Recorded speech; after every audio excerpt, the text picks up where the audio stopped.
ICD-10-CM, JJ-10B, Guidelines, page 49, part 19. 9. Other and unspecified codes, continued unspecified codes. Okay, for those categories for which an unspecified code is not provided, right? You don't have unspecified code. What do? You can use the other specified code. And this may represent both other and unspecified. What's the difference? Other means that the doctor gives you a description, but you don't find that in the book. That's other. Unspecified means that the doctor did not give you enough information, so it's unspecified, right? For both cases, you can use other if you don't find unspecified, okay? That's what it is telling you in this little theory. Now let's, they send you somewhere else to see a little more details in the section 1B18, right? Signs, symptoms, and specified codes. Now let's give you a little more explanation of why it's important, that documentation, right? Right. Why does documentation need to change? Specificity. And documentation is key, right?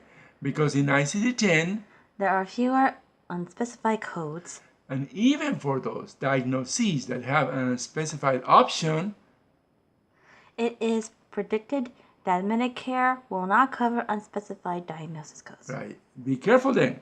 Medicare will not cover unspecified diagnosis codes, which means that you won't get paid. You can code it with unspecified, but you won't get money. So that's a problem, right? All right, okay. So that is our theory for today. Now we're going to do a problem. Ready, set, go. All right, ICD-10-JJ, 10A, 378, page 21, and this is a level 2 exercise, and the title is? Infant sickle cell. Infant sickle cell. And the text reads? Term infant with sickle cell trait born in hospital. Term infant with sickle cell trait born in hospital. Why don't you add sickle cell trait there? Because I think that will explain. Okay. Yeah, because it's not a sickle cell. What's the difference between sickle cell and sickle cell trait? Okay, we'll explain to you in the tips, okay?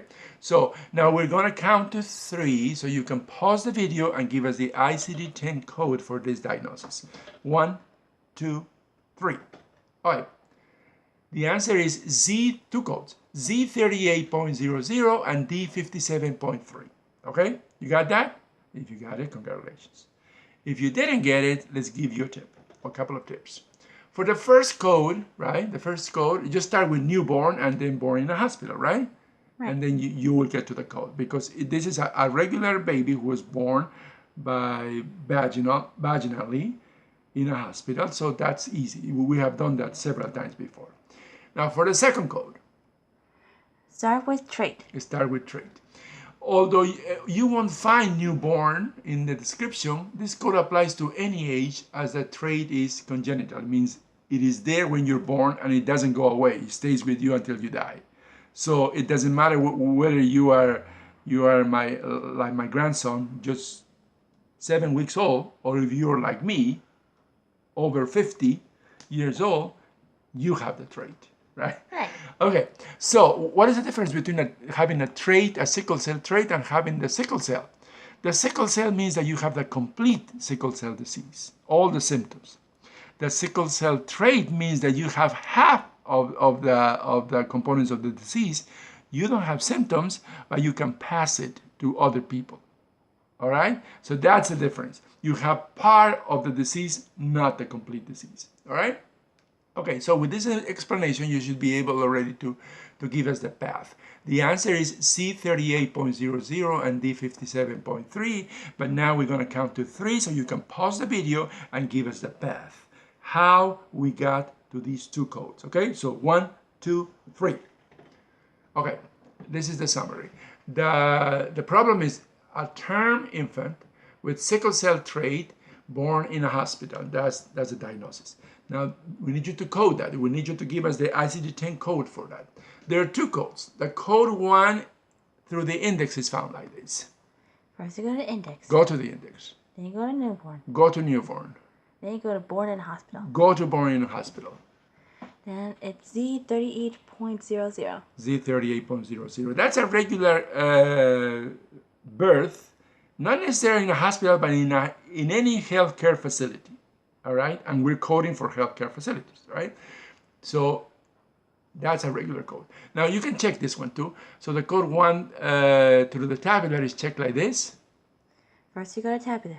Tabular. Then you go to Z38. Z38 is what? Live-born infants according to place of birth and type of delivery. Place of birth is any healthcare facility, and type of delivery is vaginally, through the vagina, right? Now we add one more character. Z38.0. Which is? Single live-born infant born in hospital or any other birth facility. Single live-born infant means it's not twins, it's just one, okay? And now? Z38.00. What is? It's delivered vaginally. It's not a C-section, it's not a cesarean section, it's just born through the vagina, right? And that's the equal sign, so we got the first code. Now for the second code, the code number 2, because the baby was born with some deficiency or some peculiarity, some kind of condition that we have to describe with the code. Well, what is this condition? Is the sickle cell trait, right? So we have to describe this. So the code 2 through the index is found like this. First you go to index. Go to the index. Then you go to trait. Go to trait. Trait means not fully diseases, but just like half of the disease. Traits, right? And then? Sickle cell. You go to sickle cell, and what do you find? D57.3. D57.3, right? There's only one code, so you have to check this code in the tabular, and the code 2 through the tabular is found like this. First you go to tabular. Tabular. Then you go to D57. Which is? Sickle cell disorders. Sickle cell disorders. And then you go to? D57.3. Which is? Sickle cell trait. Sickle cell trait, right? Right. And as we told you in the tips, it doesn't say anywhere that is a newborn. Why? Because once you have a sickle cell trait, it's a congenital situation. It means it's there when you are born, and it will be there until you die. It's like having a nose. Your nose is there when you're born, and your nose is still there when you die, right? So it's something that stays with you through your whole life, so we don't have to describe the newborn condition. So that's why we have an equal sign at the end. Can you point to the equal sign at the end? So that means that we have double-checked this code. So the answer is Z38.00 and D57.3. Okay, so thanks for watching the video, and don't forget to visit our website, and also you can subscribe to us in YouTube by clicking here for our new medical coding videos. Right, just click on the subscribe button, and you will get up to 3 videos every day that we make. ICD 10, CPT, all that is needed to pass the medical coding certification exams. So don't forget to visit our website and subscribe to our videos. Thank you. Goodbye. Bye.